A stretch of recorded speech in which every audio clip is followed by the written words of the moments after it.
Une des questions aussi qu'on a soulevées, c'est donc se faire accompagner. Évidemment, si on veut avoir un accompagnement en toute objectivité et qu'on se dit bah, peut-être que l'intégrateur va pas être très objectif parce qu'il a sa solution, une chose que tu recommandes peut-être, c'est d'être accompagné, c'est ça? Oui, c'est ce que voilà, je disais ça tout à l'heure parce que je pense que c'est fondamental dans la mesure du possible que les clients puissent être accompagnés en amont de la consultation. Ça, c'est pour les rassurer parce que c'est pas leur métier, donc ils savent pas qui sont les acteurs, qui sont ceux qui sont justement bien positionnés par rapport à leur activité ou leur métier. Et surtout après, c'est-à-dire qu'une fois qu'ils ont choisi un partenaire, c'est un projet qui peut durer 6 mois, 1 an et demi, 2 ans dans certains. Mhm.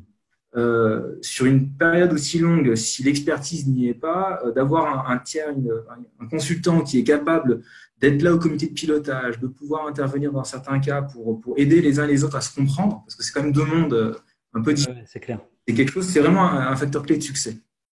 D'accord, donc se faire accompagner, prendre un consultant extérieur qui a potentiellement un peu d'expérience sur ces sujets-là J'ai déjà fait ça, c'est mieux. Oui.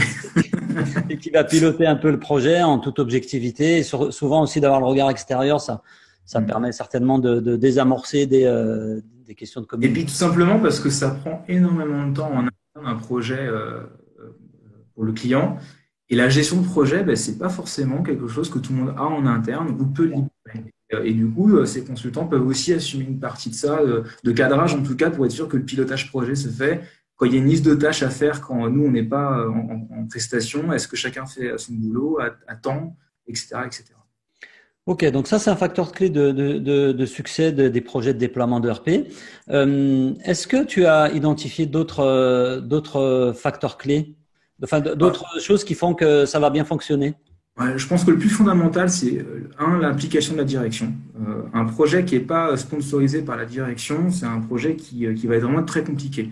Parce que vu qu'on ne met pas en place un logiciel, on met en place une solution de gestion, il y a forcément durant le projet des questions qui vont se poser très stratégiques pour l'entreprise. C'est-à-dire que pour paramétrer l'application, est-ce que vous préférez faire comme ça ou comme ça? Et ça va être une question d'ordre organisationnel dans l'entreprise. Si le patron il n'est pas là, ou une délégation pour Hmm. et donner l'orientation à prendre, ça génère souvent de l'incompréhension, de l'inertie ou des décalages dans le projet. Donc chef de projet, ça vient de la direction, ça c'est quelque chose d'important. C'est lui qui va être un peu le chef d'orchestre. Et là on peut pas y couper. On va dire, si la direction n'est pas impliquée, ça va être quand même compliqué sur un projet de cette envergure. Un chef de projet qui va être un peu l'orchestre et qui peut être quelqu'un d'extérieur, c'est même peut-être Il faut un chef de projet interne qui peut se faire aider de l'extérieur, mais il faut un chef de projet interne et lui dédier le interne. temps. Ça, c'est de lui dire tiens, tu es chef de projet, mais tu feras ça après ta journée, ou en plus, ça ne peut pas fonctionner bien parce que ça prend beaucoup de temps. Et donc des key users, c'est un peu aussi un des aspects importants qui vont pour chaque spécificité. Par exemple, j'imagine que tu vas avoir l'acheteur à un moment donné qui va être dans la boucle. Si j'ai un acheteur en interne, ça peut être la DSI, ça peut être tel ou tel. Mais en tout cas, il va falloir identifier dans l'entreprise des gens qui vont être des références sur certaines des problématiques. Exactement. Classiquement, en fait, chaque département a un représentant qui va être celui qui va assister au comité de pilotage. C'est pas forcément lui qui va faire tout après, hein.